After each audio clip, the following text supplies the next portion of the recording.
Can you guys hear me now?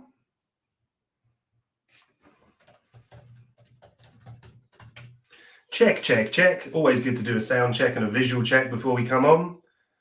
See, we've got visuals. I can see the sounds coming through to the mic. There we go. Don't know what that was about. Probably just a little bit of a tweak. But anyway, as we started off, good afternoon, everyone. BC Richfield here, coming to you live from London. It's just gone a few minutes past midday, which makes it a few minutes past 1100 UTC. A very big shout out to all of you watching the stream live today.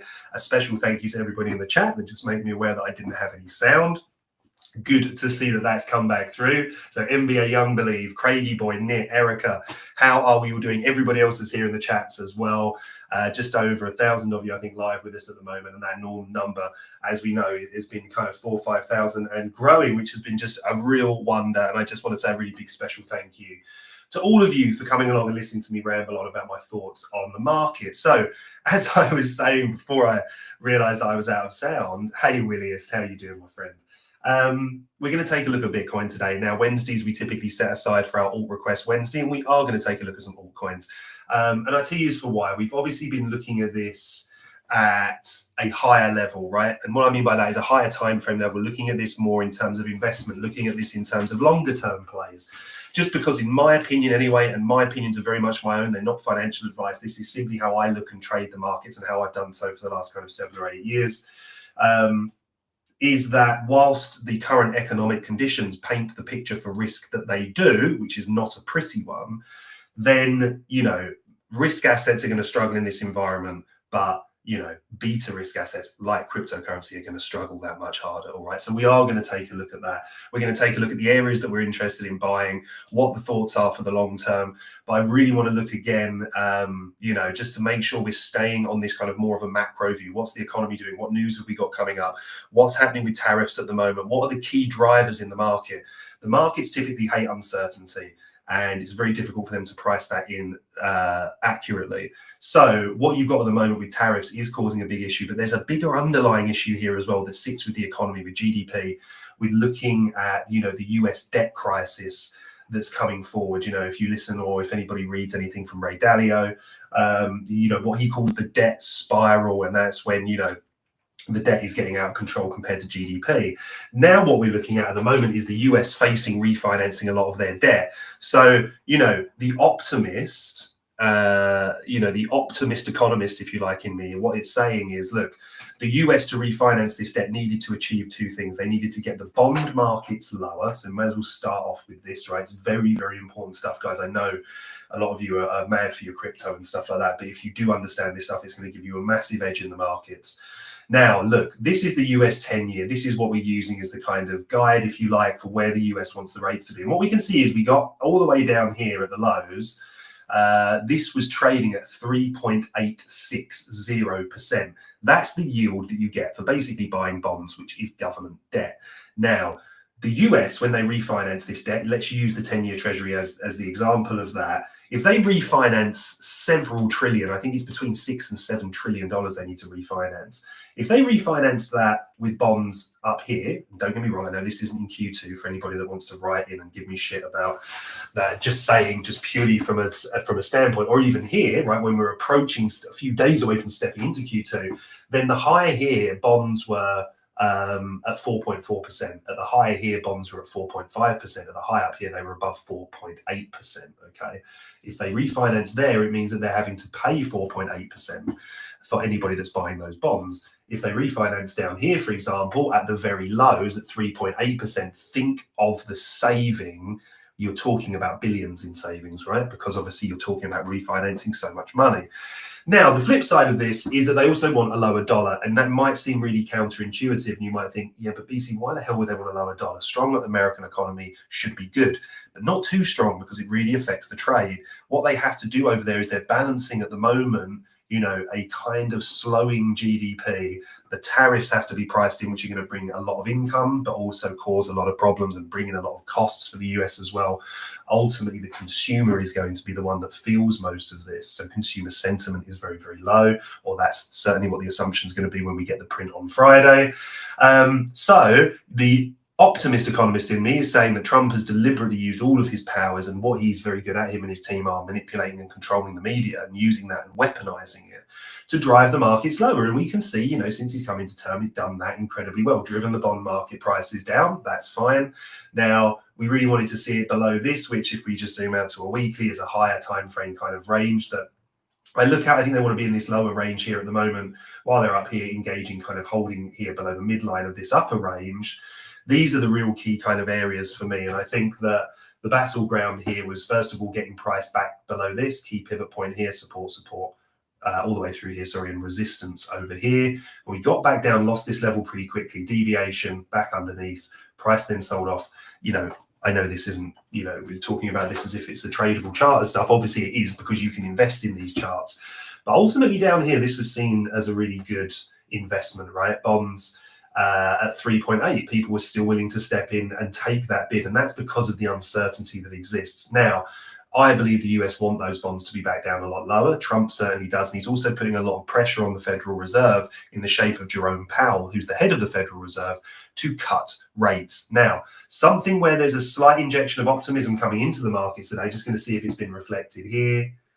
No, it hasn't. There was an emergency meeting called yesterday, all right, from the Fed. Now, I don't know the full details on this. I will release them later when I've had a chance to speak to the team and get all the updates as well. But really, when you're looking at the fact that they're talking about emergency rate cuts being needed to be implemented here to arrest the slide, that's kind of what we're looking at here. So we're going to decant that later. We don't want to talk about that now. I don't have all the facts in front of me, unfortunately. So I don't want to speculate on that. But that's the kind of information that if we hear announcements of rate cuts, that's going to really start to pump the market. Anyway, so they want the bonds lower than they are now. So we, probably do expect a little bit more blood in the water. When we're looking here at the dollar, the dollar up here, which was insane. trading all the way up into the 110s. And now you're back down into the kind of 101s, right? So the dollar's cooled off a little bit. The economic landscape looks like it's moving more towards rate cuts, or certainly QE, or a form of quantitative easing. Basically, when the US needs to refinance its debt, it will buy back its bonds. Normally, to do that, they will get the central bank to print money, that's basically quantitative easing or a fiscal stimulus. That money is then used to buy back the bonds, which they want at the lowest rates possible.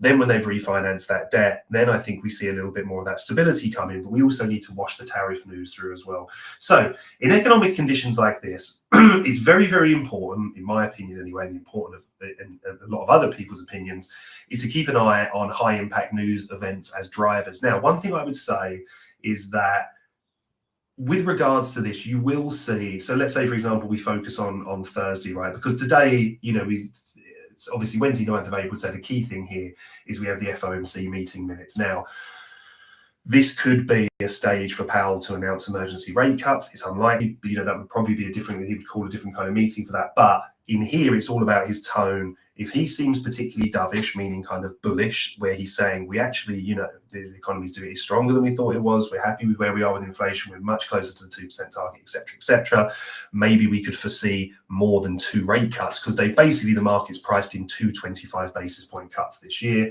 They're now saying there's going to be more than those, which would be bullish for risk assets and therefore bullish typically for cryptocurrency. So this meeting tonight, which is at 6 p.m. UTC, 7 p.m. UK time here in London, this is super important. If Powell comes out and he really doesn't like the fact that the markets, are where they are, the tone of his tone can affect this massively. So we keep an eye on that. However, hard to decant that in terms of, or decant that's not a better term, hard to quantify that in terms of figures, right? That's much more about his tone, how the meeting goes, what he says. Here, however, is very much about the figures, and we've got CPI tomorrow, month on month, core CPI and CPI month on month, and we also have yearly, which is less considered, right? The month on month typically is the thing that the traders, especially in the FX world, look at the most. However, a lot of this stuff already gets priced in, right? So you actually sometimes can see less of a result when you get the print. A lot of this action, probably 60 to 80% of it, happens when you get the preliminary numbers or when you get the kind of pre-releases. We then have unemployment claims coming in, and these have been marginally positive in the last 2 prints, I think by about 1,000 each, not really enough. But this can really cause a perfect storm here, because in terms of CPI, they don't want that creeping up. All right, they're already forecasting that it will 0.2% to 0.3%. If you want to know what that is, you can go on here on Forex Factory, no affiliation. Use this when working with students about traditional markets, especially high impact news, because you can use these really handy folders here on the right hand side. It gives you all the information.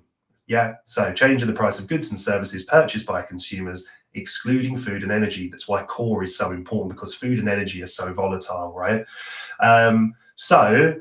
Actual greater than forecast is good for currency. Well, what does that mean? That means that, if it does go up, typically it puts strength into the dollar, because it's, it's showing that it's a reflection of the economy, right? And they're looking for economic strength. However, you don't really want that print to miss by too much. It could be that catalyst, especially if we come in with a low unemployment claim print as well.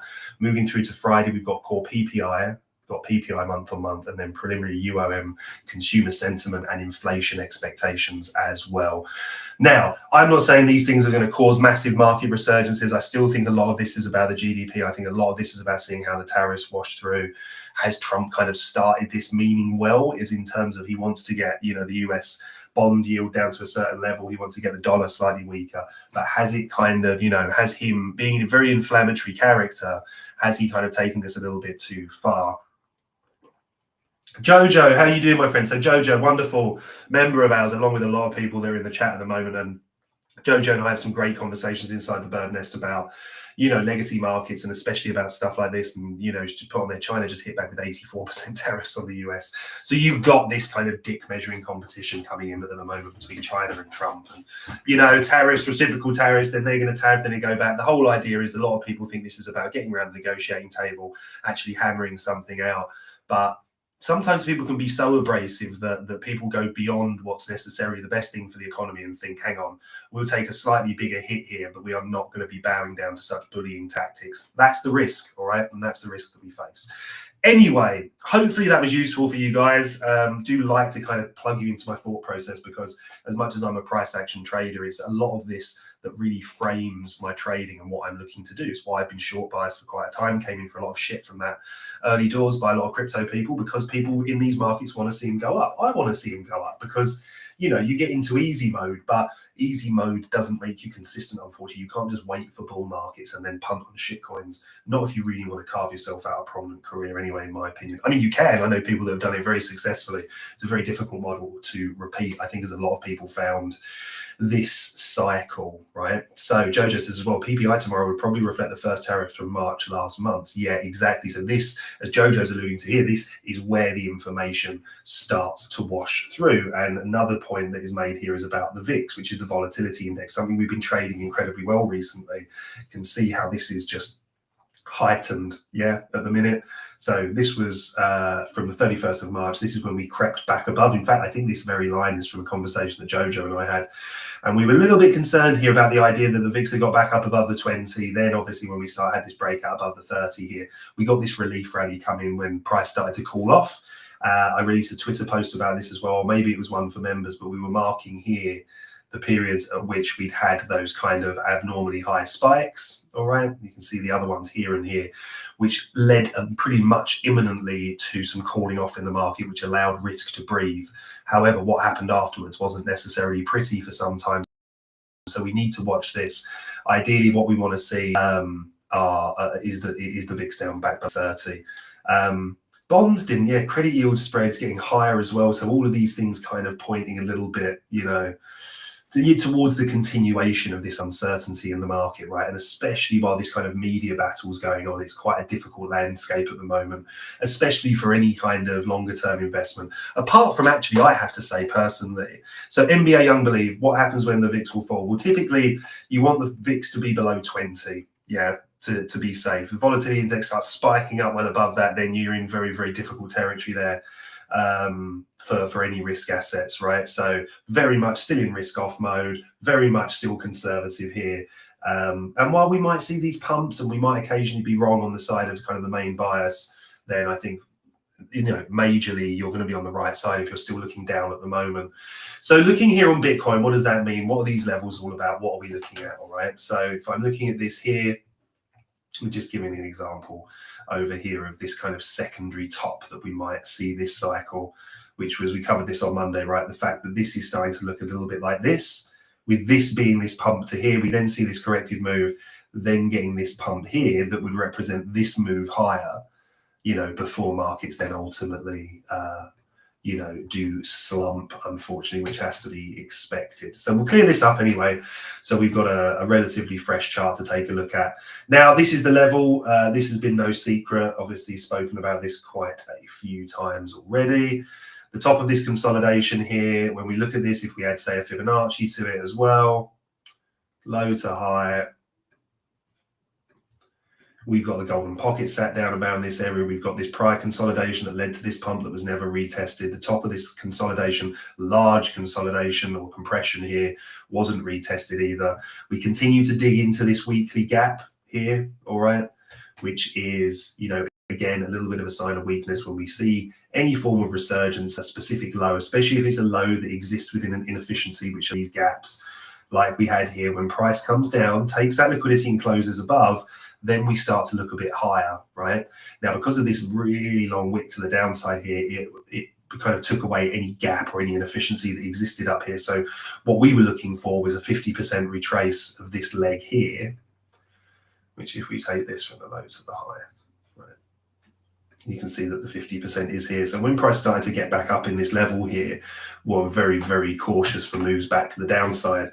So what does that mean? It currently means that we're just here at the minute. So what we want to see from this weekly candle, if we don't expect price to move a bit lower, is for price to close back above this wick low, in which case we might be looking for a bit of relief before potentially going lower, or maybe this is the bottom. I don't know. I kind of really think that it would be unlikely that we don't kind of come down for these levels, but we may well do, and we need to be prepared for both eventualities. Okay, so for this, and I've left these on here, these old key lows, when you see these lead to any kind of pump, this is also a slightly longer wick here.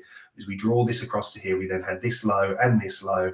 These were the equal lows we were looking to get run from a few weeks ago, and obviously looking at this as well here. As we stepped into the beginning of this week, we're below it, so we were looking for the retest of this level, which we got almost to the cent. Obviously, price then continuing to sell off while it sits within, we've got a daily gap above it here. And as we'll look at in the moment, we've got a 4-hour gap as well. So in terms of what I'm looking for here, I'm looking for price to move between liquidity pools, focusing on old highs, old lows, and looking for how price reacts at inefficiencies, which are gaps, which is telling me that if you see rejections here, like the nature of this one, what happened? Price obviously opened up, traded down, came back up, saw a nice rejection wick here. Obviously, on a lower time frame, you'll see this was from an inefficiency, but from this time frame, it was from this key support turned to resistance level, meaning it gives us then the encouragement to trade this lower. If we then align that with our macroeconomic understanding and what the markets are telling us from a point of risk, what we were discussing earlier, then we can understand that our higher probability trades are to the downside. So where are we currently with Bitcoin then? Well, I mean, I think this seems like the most clear and obvious low down here, right? So if we draw this one in for the sweep. Nuruddin, hello, my friend, and welcome.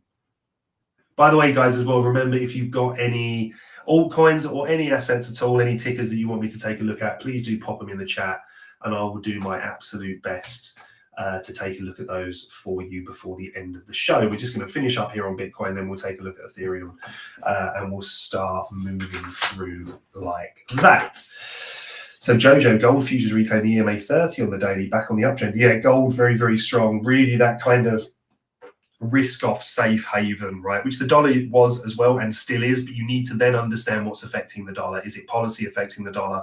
And is America deliberately trying to force this dollar down, which in my opinion they are. So when those kind of factors start affecting an asset that you're using as a correlated or counter-correlated asset for what you're trading, you need to be very careful and understand the factors that are affecting that asset, because if they change, so for example, most of the time dollar is seen as a flight to safety. It's the world's reserve currency, so money going into the dollar normally isn't a great thing for risk assets, right? It's people kind of parking their money in something they see as a safe bet.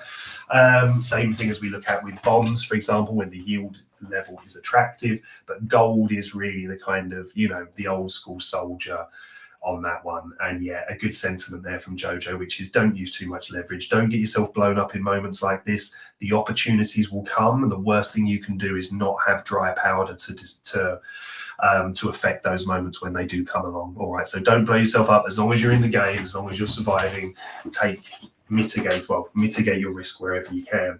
So looking at that here, I think this is the key downside target. I think if we see strength from here and price starts to run up, I would be a little bit suspicious of this low, just because swing low down here, we've seen the weakness as price moving down towards it.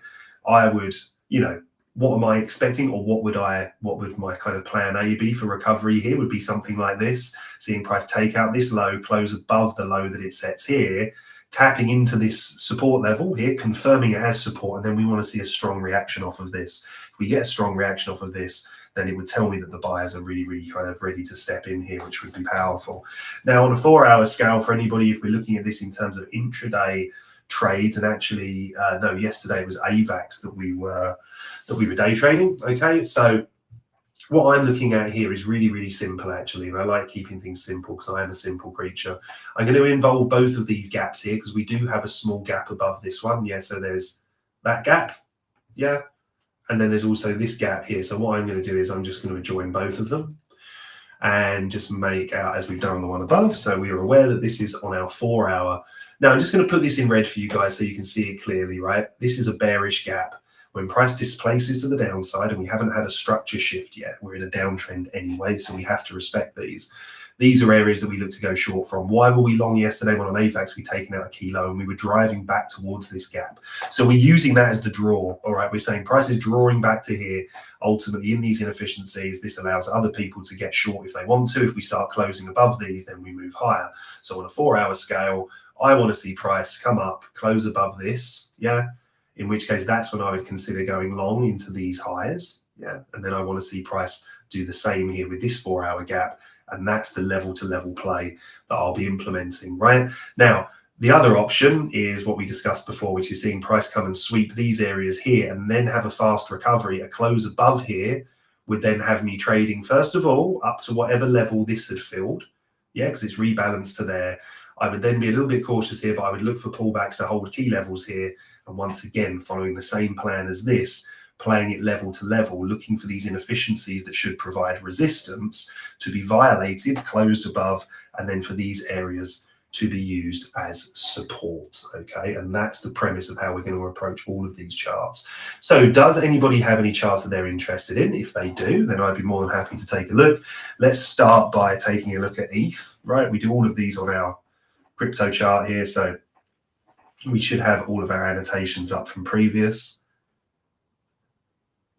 Above the H4 gap you just drew is an H1 gap. Yes, yeah, exactly. Very well could be. So what I was looking at there, Craigie boys, they were both H4 gaps. So I just combined both of those because it would be obviously a higher time frame gap, right, as well, if you want to cycle through the time frames. But if there's a joined gaps like that, I put them both in there.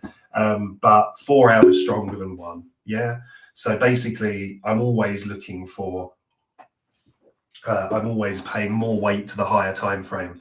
As an intraday trader, which is my main area, you know, that's my main area of specialty, the 4 hours is pretty much the highest time frame. I always look what's going on in the daily, but I pretty much constrict it to 4 hour, hourly, a 4 hour, 15 minute, and then I trade on the lower time frames for entries. If I'm looking at a higher time frame swing trading system, I'll typically use something like the daily, hourly, and 15 minute. And it basically just allowing that to kind of strip away the noise. But if I was looking at an hourly gap, and there was a 4 hour gap as well, I would give more weight to the 4 hour gap because the risk we have is that, let's say, for example, we invert the 1 hour gap, yeah, and then you end up running, you know, you think, brilliant, we're going up, and then you look on the 4 hour and you're like, oh, Christ, actually, there's a 4 hour gap there as well. So you end up just running straight into that, yeah.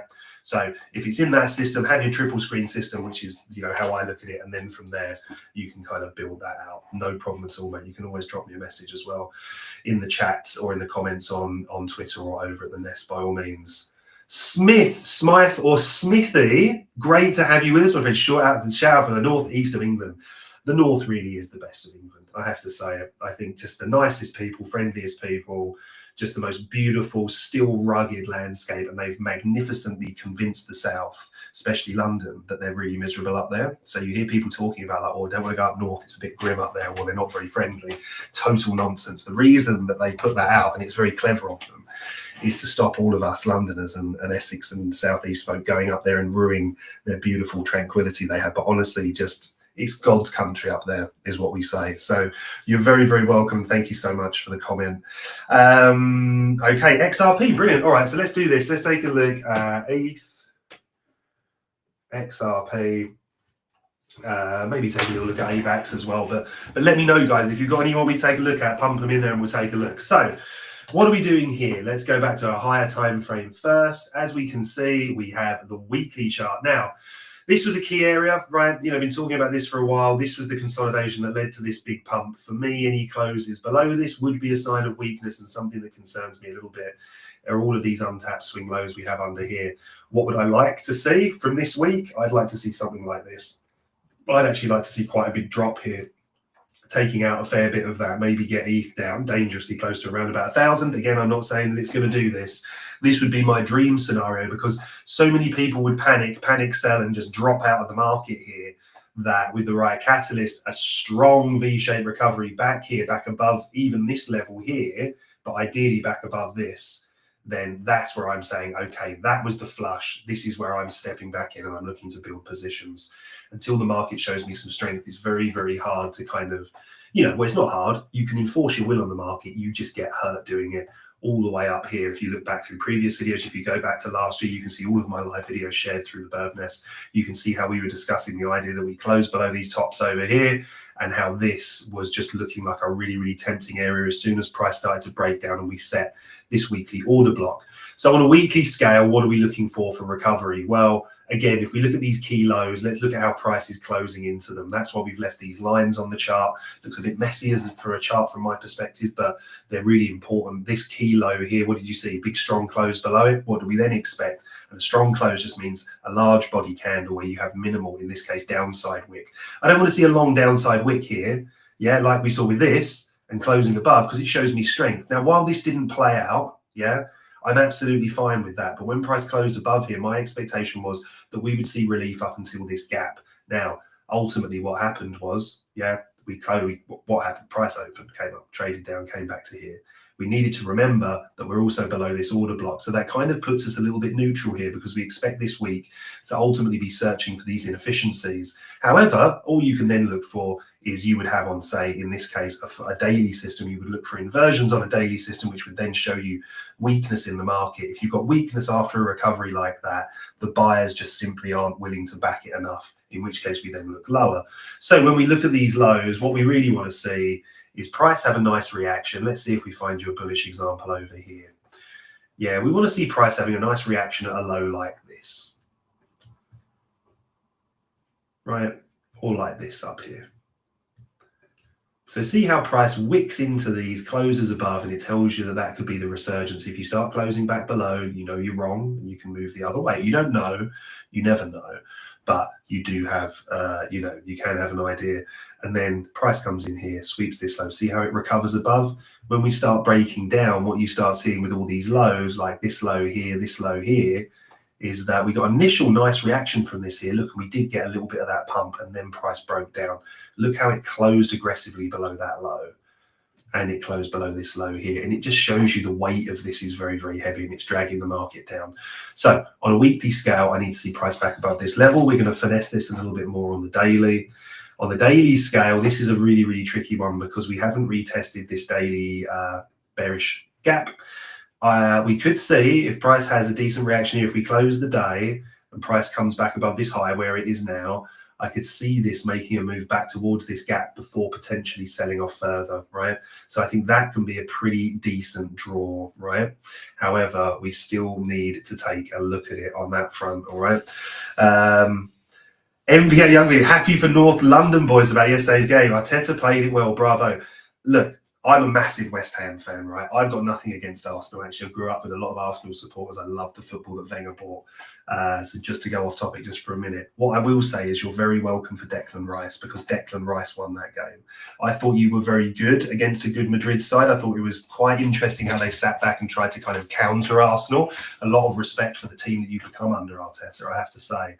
I think it will be difficult at the Bernabeu. I think it's always a difficult place to go. I think we saw it happen, didn't we, with Man City a few years ago. I was fortunate enough to be there and they got turned. I was at the first game actually in the box at Man City and then they got turned over in Madrid. So you still need to be careful. But yeah, what a match that was and what a player Rice, that you've developed him into. He was magnificent at West Ham, but those free kicks were... they were next level. But congratulations to all the Arsenal fans out there really flying the flag for, British teams in the Champions League this year. But I have to say, team I've been most impressed with has been PSG. And a big shout out to my brother, Petrix Barbosa, who's founder and CEO of Match Chain, who are partnered with PSG. So we got a lot of good fam over there, but they've been playing exceptional football. Anyway, before I digress anymore, and what they did to Liverpool was mental. But yeah, congratulations to the Arsenal fans out there. So I'm looking at this as a draw on liquidity here if we close back above. All right, so I think we stage this, we look for recoveries on the lower time frame, we move this higher, but we don't. I'm not looking to do anything until we get back above these levels on a longer term basis. I think when I'll take some small investment positions lower down, but in terms of looking for swings, that's the level for me. I need that to turn into a fortress. And then from there, I think we can really build to move higher. Until we get that, I think we're still in just a little bit of trouble, unfortunately, here. I think we have to look lower on ETH. On the 4 hour, do we have anything just springing us some hopium? It's difficult here, even on an intraday basis, because what we're seeing here is prices just driving up. Look how it just tickled the low of this gap. Not the red box here. This gap starts a little bit lower here. It just tickled that and then just saw a very, very strong rejection. Yeah. And now we're seeing this move here. Again, I'm looking at these gaps, these inefficiencies, and I'm going to have to see price start closing above here. Yeah. So get a nice candle body close above this, turn this area into support, and look for pullbacks to this area here to trade up into the higher time frame gap, focusing on that higher. Yeah, that would be the intraday playbook for Ethereum. So we haven't got many requests actually today, have we? So let's take a look. We've got XRP. Is the yuan's coming down as well, is it, against that? Yeah, I thought it might be. So what Jojo's saying in the chats is Chinese yuan against the USD. Also getting some damage. I mean, China have injected a lot of fiscal stimulus into the economy recently, so henceforth why the Hang Seng Index has been doing so well. We've seen a lot of that, but also then drives the competition for metals prices, which has helped keep metals, coppers, precious metals, obviously gold, we've seen it with silver, help keeping them buoyed up as well. You also look at how this transitions into the semiconductor war that could be coming up. Sorry, I hate using that term, but the battle, if you like. Again, not a great term, is it, considering the geopolitical situations, but what's going to be going on with semiconductors and that kind of, the extreme want for those metals. Anyway, let's take a look here at XRP. Oh, that's why we don't want the T on the end, do we?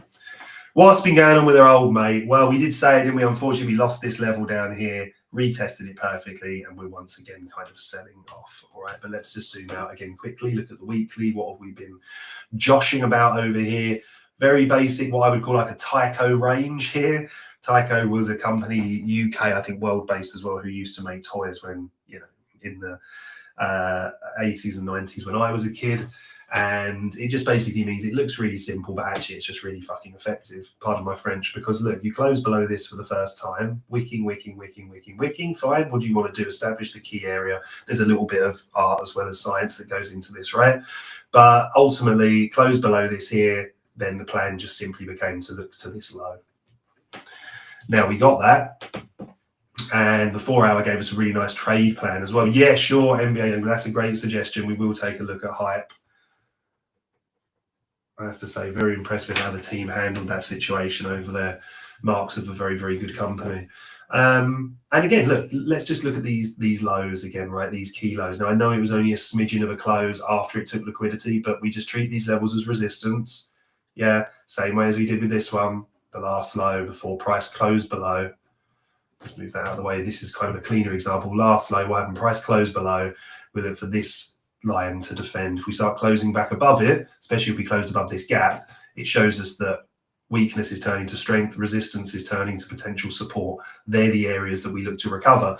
I thought this was a really nice recovery here, by the way. So like I said, we closed below this here, price then purged down into this straight away on the Monday, and we got a beautiful buy up wick because we saw, again, remember, we saw a few real serious bounces here. We had the VIX have a massive corrective move lower, so it just gave the market, as well as other factors. Obviously, it wasn't just because of the bloody VIX, but other factors as well. We saw that kind of risk on bid start to come back in, and then ultimately, it settled back into the downtrend. So where does that leave us? Well, the downside liquidity here on XRP, I'm sorry to say, is back down in the 1.6 region. We're looking at this currently at 1.615. Okay, so that's something that we need to factor in. On a daily scale, this is really tricky. I want to see price closing back above this before I'm looking to actively take swing positions. In terms of adding more, I do have XRP in long-term bags here, right? I'll just draw it as a line. So actually I'll do it as a box. This kind of area here. I mean, maybe allowing, I think it's tricky, right? Because you can allow for the wicks in these things as well. And you could say that we've already tapped into this. If that is how you look at it, I don't, by the way. I look more at the bodies, but I will, from a point of analysis, look at this as well. That was the high. Again, remember, like our last low pre-break here, always think of Tom Dante in my head when I say this. Last high pre-break, although he would be using this candle, so he would be nailed in on that entry. I prefer to use the swing points, just my own way. And then when we get the close above here, this level was never retested. And look what happened when we got the retest of that here. Price, ripped higher. So that's now no longer offering defense. And I'm focused on this area here. If we start coming down and tapping into, say, the late 1.4 region, maybe the 47s, then I think that's where I would look to accumulate some more. All right.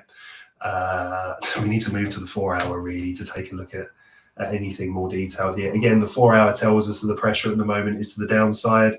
This gap kind of had a little bit of an effort here. So it was green to this point. Remember, right? So green to this point when price held here. When we close below it here, this becomes purple, which tells us it's an inversion.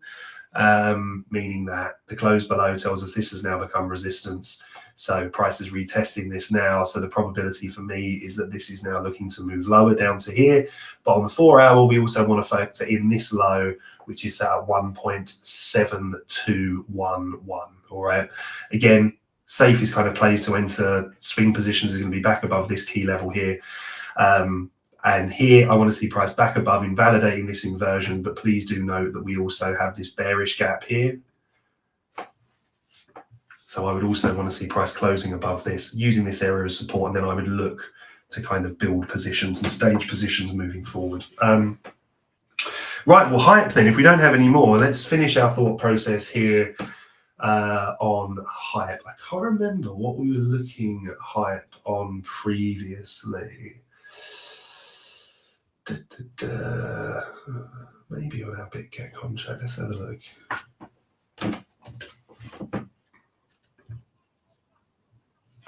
No, just based on the overall range, we're all the way down here in the 0.79 there, aren't we? So let's clear this up anyway. We can see the Fibonacci. Basically, that was just showing that this 0.79 is kind of the low that exists below the golden pocket here that I would be interested in. Now, most of this is, looking on the daily scale. What I would say is, again, if we look even on a weekly scale, what happened here, set the low, close below that low. Now attacking this low, we expect that to offer some kind of resistance. If we get an initial rejection, then start to creep back above it on the lower time frames, it could be showing us more strength and weakness. So how do we then compile that with another plan? Well, the first thing that I want to see here is price close this daily candle above here. All right, because then that would set an order block. If I do that on the right one, which would be this. Yeah, on the daily. So our OBD, our daily order block, that would be price closing above this. Look what happens when we're in a downtrend. Yeah, you see the up close candles here. So what happens here, right? When price changes here, you see the down close candles. Yeah, price closes above, offers support, moves higher. Down close candles, offers support, price moves higher. Down close candle, offers support, price moves higher. What then happens is you then get the change here. The up close candles start getting closed below, price starts to sell off to key liquidity targets, right? Looking at the extremes of the range. You then see the up close candles respected here, sell off, up close candle here, didn't take liquidity, then came back to take out this, yeah? Then ultimately, we've had the same thing here. Up close candles, price close below, retest here, sell off, and it's now retesting this area again. So we want to see some bullish resurgence here. What we want to see is price closing above this. We then need to be aware that we've just had an initial early stage rejection at this bearish gap, which is fine. Second time we've tapped into this though, so it's now rebalanced to the halfway stage. I want to see price close a daily candle above this, setting that as the order block.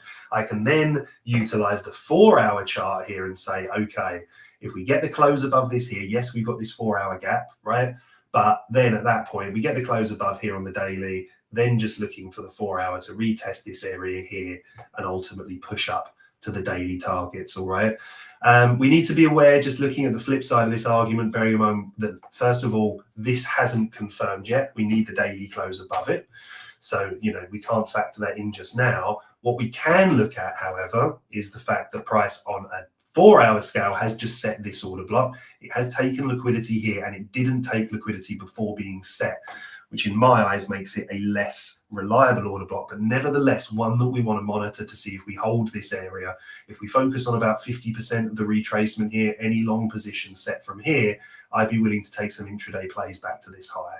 However, if we start to get closes in below this, and especially obviously if we close below these, setting a bearish order block, then that would change. We'd look to come down to here, trade that to here, and ultimately then down to the low. All right, so that's where I am on hype. And GMX, yeah, sure.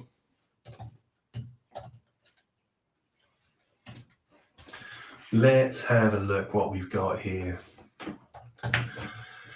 So GMX, I don't think we get tons off of this on the weekly scale. Still will we? No. Just let's zoom out. I think probably one of these that has just taken the lows. Yeah. Right, so that's a key level. We want to see price coming back above that. Currently is obviously, we still need to wait a little while because that's only on a weekly scale. Now on a weekly scale where I think this could have a little bit of a run is here, right? Because we have this bearish gap on a weekly scale here, right? So let's just add a W in there so we know. I mean, we will know when we zoom out because this thing will be huge on a weekly scale. So we'll move this in a bit. All right, so we're not going to get much done on a weekly scale. We need to see a close above that. What does that mean here? Well, it means that at the moment, if we're looking at taking this stage by stage, we've seen the early stage bullish resurgence here. The down closed candles closed above, right? That goes black. So that's our bullish order block here. And it came off the back of sweeping liquidity, right? So that's a beautiful setup when you've got confluence. We have 3 points of confluence that make this a wonderful place to consider long setups, right? And I'll show you what they are. We have the inversion gap here. That was a bearish gap that offered rejection here. Price sold off, closed above it. We look at this to then become support. We then closed above the order block here, making that support. And on the close of this candle here, created this bullish order block. So this bullish gap, which I'll just do in green, which sits over the top of it. For me, this is a great area for a base to be built and move higher. However, we know on a weekly scale, we're drawing up into a weekly gap. So we need to be a little bit cautious here. However, when we start developing the buy side of the curve here, the sell side of the curve being this, you know, whether you're somebody that uses Fibonacci's, you might be someone that studied, say, ICT, you might be somebody that studied, you know, loads of the greats that are out there. I mean, I think ICT packages his stuff very well, you know, but ultimately they're just price action concepts. You know, you can learn them from the great Larry Williams, you can learn them from Trader Dante, legends like Trader SZ, Trader Dang, for example, who are magnificent, you know, range and intraday. Trader Exo is another one who's just fantastic macro outlook. Dominic James, the wonderful team that I work with, people like Just Pit, Trading Tank. So yeah, anyway, there are different ways to skin a cat, but basically if you're looking at this as the current displacement leg lower, so price came up, tried to have some resurgence here, ultimately was rejected back down. What I quite like is that we've built a lot of liquidity on the way up here that price can run very quickly. However, we do need to be aware that we're driving up into a major inefficiency here on a weekly scale. So I want to see price above that. However, while we've got this kind of resurgence here, I'm not really against the idea of price just kind of grinding through these. The issue that we've got is that we face these kind of rejection gaps here as well. And I don't really use that term a lot because it's just they're either gaps or fair value gaps, whatever you studied. But ultimately they overlay, oh, if I do that right, right, these overlay the same area as this weekly gap. Now we need to wait for a weekly close, but ultimately if price is rebalancing all of this, then I'd be much happier to be getting involved above this because, you know, I think we've got a very small gap here, but most of that's been rebalanced by this higher. So I think price can really make a move on there. So I would be waiting for price to get up, give me some daily closes above about 14.01 kind of area. If I wanted to be super aggressive with this, and I've really got belief, or there's some catalyst I think is going to push the market higher from here, then quite simply, I want the market to show me strength. So I want to see price closing above this here, setting a 4-hour order block and saying, okay, if I'm going to take some higher risk plays here, I want the market to be showing me strength. And I would probably intraday that up to this high here, which is sat at 13,476. All right, legends, look, we're going to call it a day there. Thank you all so much for joining me on the stream today. We had between about 3,000 and 4,000 people live with us today, which is a real blessing. Jojo made an interesting point in the chat earlier as well about new tariff information being live today. Obviously, the tariffs are really kind of the hot topic at the moment, so make sure you're aligning yourself with those. Not everything comes through into, say, like your Forex factory and that in terms of the news. But at the same time, don't let yourself become overwhelmed by it. Make sure you understand the technical levels. Where are you happy to be a buyer? Where are you happy to be a seller? Where are you happy to step in as an investor? Where are you happy to add leverage? I would echo Jojo's sentiments from earlier in the chat, which I would be very careful with leverage trading at the moment. Think of it like this: when the conditions are not in your favor, your main aim as a trader is to survive and to protect your capital. If you're doing that, you're already ahead of 90% of the market, probably more. So that when the conditions come around that your system thrives, that's when you double down and you go at it with both barrels. All right, everyone, thank you so much again for today. It's been a pleasure. I'll be back with you all again live on Monday. Please do keep an eye out for promotions if you're interested in joining a wonderful community like we have, which is based on education calls and a whole lot more. Then you can find all the details down in the description. If you'd like to trade with any of our partners, you can find them as well. Be safe out there. Do keep an eye on the news. Please do reach out if you've got any questions and you're not a member. I am available through Twitter on BC_Richfield. And apart from that, wishing you all a wonderful week ahead. Have a fantastic weekend, and I'll see you all again on Monday. Take care, legends.